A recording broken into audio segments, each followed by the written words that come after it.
It's Monday, May the 25th, 2026. You're listening to the DX Today AI Daily Brief. Today, Pope Leo XIV releases the Vatican's first ever encyclical on artificial intelligence. Microsoft's own analysis finds that AI agents can cost more than the humans they replace. And Tesla's robo-taxi service faces fresh scrutiny in Texas after a string of low-speed accidents. Let's get into it. The Vatican today released Magnifica Humanitas, the first encyclical of Pope Leo XIV, and the first ever from any pope devoted entirely to artificial intelligence. The document, whose Latin title translates to Magnificent Humanity, centers on the protection of human dignity in the AI age. It was signed on May 15th, the 135th anniversary of Pope Leo XIII's landmark Rerum Novarum Regime on Labor and Capital. Presentation took place at 11:30 this morning in the Vatican Synod Hall, with the American-born Pope speaking personally and offering a final blessing. Notably, the Vatican invited Christopher Olah, a co-founder of Anthropic, to be among the speakers, an unusually direct dialogue between the Holy See and the frontier AI industry. From the Vatican to Washington. President Trump spent part of his Sunday posting AI-generated mugshots of his political opponents. The composite image, which the White House dubbed the Shady Bunch, in a riff on the 1970s sitcom, placed former President Barack Obama, former FBI Director James Comey, and 6 other named adversaries in orange prison jumpsuits arranged in a 3x3 grid. Each face was clearly synthetic, produced by a generative AI image model, and accompanied by captions accusing the targets of various crimes.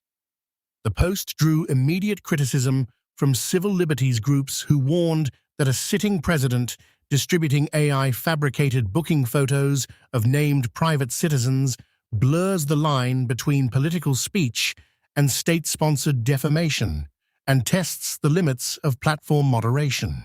To San Francisco and a sobering safety scorecard.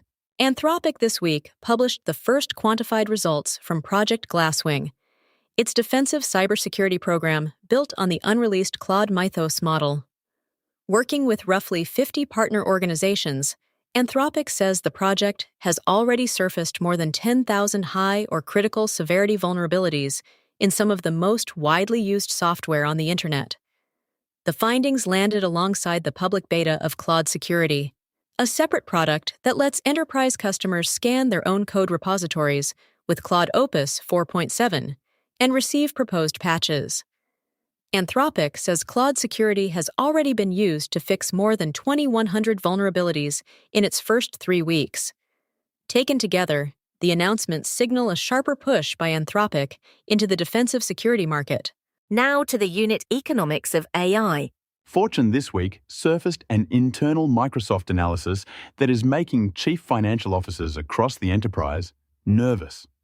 According to the report, when Microsoft modeled the true cost of running AI agents on a per-task basis, including token consumption, tool calls, and supervisory overhead, agents frequently came out more expensive than the human employees they were intended to replace. The analysis comes as Goldman Sachs forecasts that agentic AI could drive a 24-fold increase in token usage by 2030. For now, though, Microsoft's own numbers complicate the dominant industry narrative that automation is uniformly cheaper, and they put pressure on model makers to keep cutting inference prices. Over to Elon Musk's chatbot. xAI rolled out a fresh batch of third-party connectors for Grok on May 22nd, sharply expanding what users can do without leaving the assistant. Grok users can now build and deploy web applications directly through Vercel, generate designs through Canva, assemble presentations in Gamma, and pull live market data through S&P Global.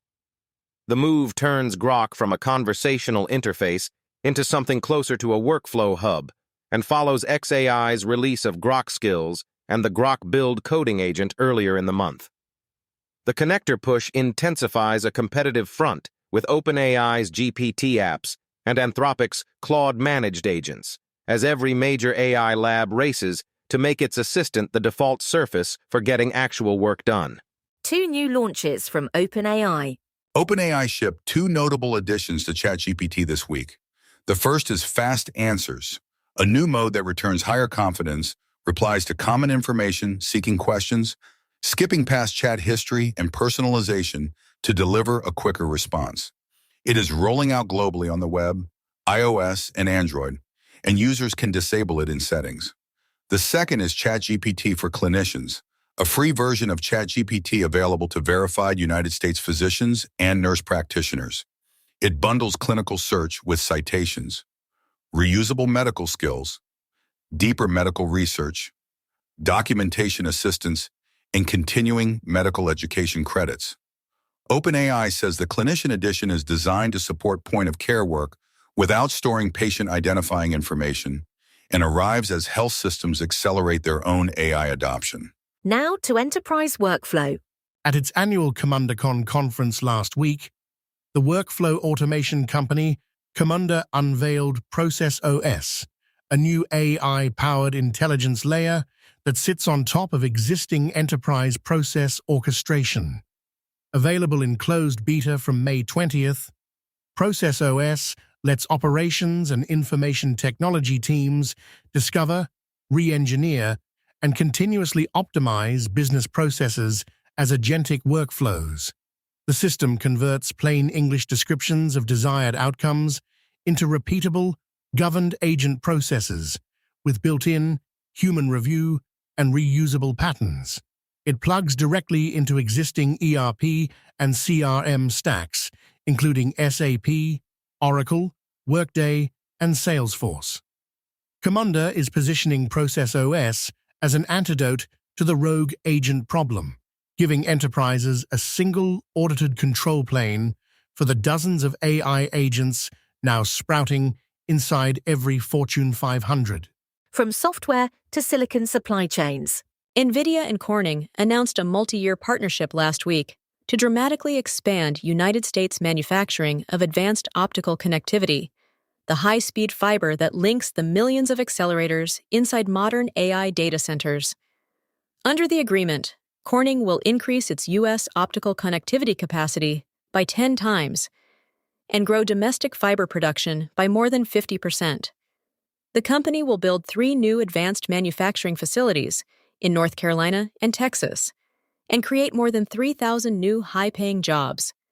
For NVIDIA, the deal locks in a politically resilient American supply of the components its Blackwell and upcoming Rubin platforms depend on. For Corning, it cements its position as the indispensable plumbing supplier of the AI boom. More AI infrastructure spend. Blackstone last week unveiled a $5 billion partnership with Google to launch a new United States-based AI infrastructure company built around Google's tensor processing units, the custom chips that Google has used internally for nearly a decade. The joint venture will design, build, and operate data centers optimized specifically for TPU workloads, with capacity earmarked for both Google Cloud customers and outside enterprises. The arrangement is significant on 2 fronts. First, it gives Google a credible third-party distribution channel for TPUs, which compete directly with NVIDIA GPUs. And second, it gives Blackstone, which has been aggressively building out data center exposure, a long-term anchor tenant in what is becoming the most valuable real estate category on Earth. Now to Tokyo and a humanoid debut. Japan Airlines this month deployed humanoid robots inside Tokyo's Haneda Airport, in what amounts to the first real-world adoption of bipedal AI-powered robots by a major legacy aviation carrier. The carrier is partnering with GMO AI and Robotics to operate 2 Unitree robotics-based platforms, each priced at roughly $15,400 United States dollars. The robots are being trialed for tasks including baggage area patrols, light cleaning, and basic passenger guidance. While the price point is striking, the more important signal is institutional. When a flag carrier puts humanoids on a working terminal floor, it telegraphs to every airport operator, hotel chain, and logistics provider in Asia that pilot phase is ending and procurement phase is beginning. Closer to home, more workforce restructuring. Cisco said it will cut roughly 4,000 jobs, about 5% of its workforce, as the networking giant deepens its pivot toward artificial intelligence infrastructure.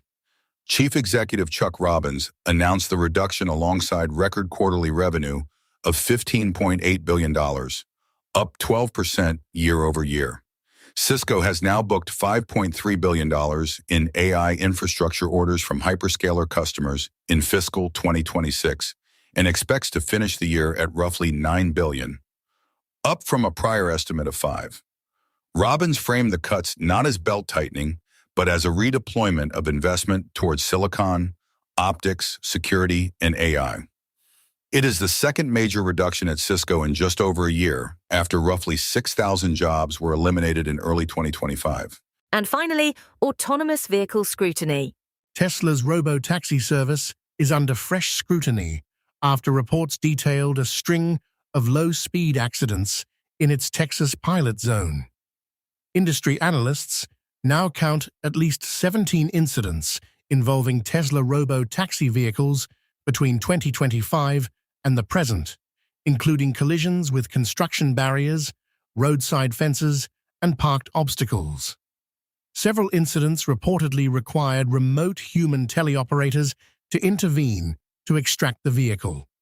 While none of the accidents to date have resulted in serious injuries, safety regulators and independent researchers say the cluster of edge case failures raises questions about whether Tesla's vision-only autonomy stack is ready for full driverless commercial operation. Tesla has said it plans to expand robo-taxi service into additional states before year-end. That's your briefing for Monday, May the 25th, 2026. For DX Today, stay curious.